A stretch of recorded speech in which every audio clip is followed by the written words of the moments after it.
거의 600년 전에 쓰인 책 한 권이 지금 이 시대를 사는 우리에게 과연 평화를 줄 수 있을까요? 오늘 우리가 함께 살펴볼 책이 바로 그 질문에 대한 답을 담고 있습니다. 토마스 아켄피스의 그리스도를 본바다입니다. 여러분, 이 책이요, 수세기 동안 성경 바로 다음으로, 그러니까 전 세계에서 가장 많이 읽힌 기독교 서적이었대요. 이거 정말 대단하지 않나요? 아니, 어떻게 책 한 권이 이렇게나 오랫동안 수많은 사람들의 마음을 사로잡을 수 있었을까요? 자, 그렇다면 정말 궁금해지죠. 도대체 이 오래된 책 안에 어떤 가르침이 있길래 이렇게 오랜 세월 동안 수많은 사람들에게 깊은 울림을 줄 수 있었던 걸까요? 그런데 참 흥미로운 점이 있어요. 이 책은 괜찮아, 다 잘 될 거야 같은 따뜻한 위로로 시작하지 않는다는 겁니다. 오히려 아주 냉정하게 우리 인간의 상태를 진단하는 것부터 시작해요. 저자인 토마스 아켄피스가 보는 근본적인 문제는 바로 이겁니다. 우리의 삶이 온통 헛된 것을 좇느라 낭비되고 있다는 거죠. 그리고 그는 이 헛됨이 구체적으로 뭔지 세 가지로 딱 짚어줍니다. 자, 첫 번째 헛됨은요, 바로 사라질 부에 대한 끝없는 추구입니다. 우리가 그렇게 손해놓으려고 애쓰지만 결국에는 다 사라져버릴 것들이 있잖아요. 그런 것들에 대한 집착을 말하는 거죠. 두 번째는 명예를 탐하는 마음이에요. 그러니까 다른 사람들에게 인정받고 칭찬받고 싶어하는 마음이죠. 요즘으로 치면 좋아요에 목매는 것과 비슷하다고 할까요? 이렇게 다른 사람의 시선에 의존하는 덧없는 명예를 쫓는 것도 헛되다고 봤습니다. 그리고 세 번째는 바로 육신의 욕망입니다. 당장은 우리에게 큰 만족을 줄 것 같지만 결국에는 텅 빈 공허함만 남기는 그런 순간적인 쾌락들을 말하는 거예요. 이 책은 말합니다. 이렇게 텅 빈 것들을, 헛된 것들을 끊임없이 줬기 때문에 우리가 결코 평화를 찾을 수 없는 거라고요. 마음은 늘 불안하고 결국 삶은 고통스러워질 수밖에 없다는 거죠. 자, 그럼 이 헛됨이라는 병을 어떻게 고칠 수 있을까요? 이 책이 제시하는 치유책은 뭘까요? 아주 근본적인 해결책을 제시하는데요. 그건 바로 겸손입니다.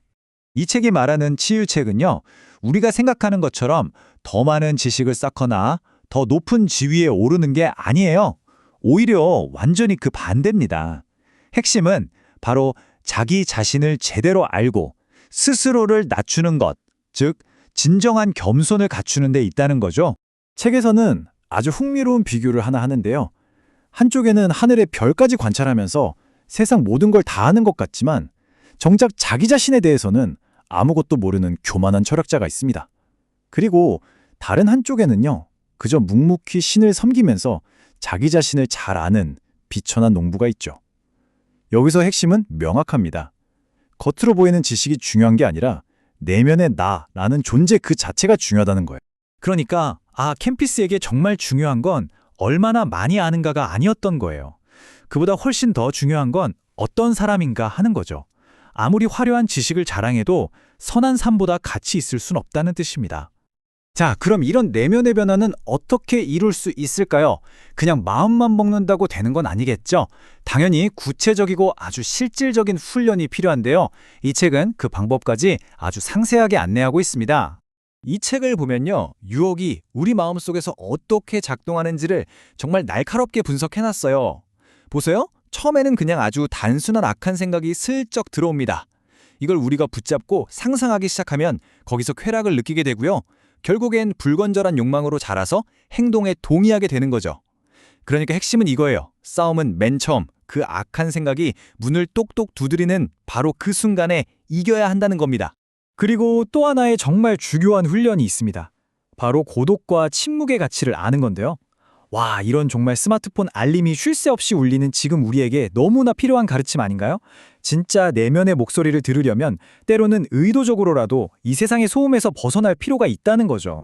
자, 이제 이 책의 가르침 중에서 어쩌면 가장 이해하기 어렵고 또 가장 도전적으로 느껴질 수 있는 부분으로 넘어가 볼까 합니다. 바로 고통에 대한 이야기입니다. 이거 정말 충격적인 생각 아닌가요? 진정한 영적인 건강은 고통을 피해야 얻을 수 있는 게 아니라 오히려 그 고통을 끌어안을 때 발견된다는 거니까요. 이 책은 역경이 오히려 우리에게 좋은 거라고, 유익하다고까지 말합니다. 왜냐하면 고통이야말로 편안함은 절대 줄 수 없는 방식으로 우리 영혼을 정화시키기 때문이라는 거죠. 역경을 통해서 우리는 진짜 겸손을 배우고 내가 이렇게 약한 존재구나 깨닫게 되고 그래서 온전히 신에게 의지하게 됩니다. 그리고 마침내 그 무거운 짐이 위로로 바뀌고 그리스도를 더 닮아가게 된다는 거예요. 그러니까 보세요. 겸손해지는 것, 스스로를 훈련하는 것, 그리고 고통의 십자가를 지는 것. 이 모든 어렵고 힘든 내면 작업의 최종 목적지는 딱 하나입니다. 그건 바로 어떤 상황에서도 흔들리지 않는 내면의 평화, 내 안에 있는 하느님의 나라를 찾는 것이죠. 자, 그럼 정리해 보겠습니다. 그리스도를 본받아 이 책이 왜 500년이 넘는 시간 동안 이렇게나 강력한 힘을 가질 수 있었을까요? 결국 이 책의 핵심 메시지는 이거라고 할 수 있습니다. 세상의 헛된 것들에서 눈을 돌려서 내면의 왕국, 즉 신과 함께하는 평화로 나아가는 길을 안내하는 거죠. 마지막으로 여러분께 이 질문을 하나 던지면서 마무리하고 싶습니다. 요즘 세상은 끊임없이 우리에게 너 자신을 찾아, 네 안의 목소리를 들어 라고 말하잖아요. 그런데 이 오래된 지혜는 정반대로 너 자신을 잃어버려라 라고 말합니다. 자, 자신을 찾으라는 세상의 외침과 자신을 잃으라는 이 고대의 부름 사이에서 여러분은 어떤 길을 선택하시겠습니까?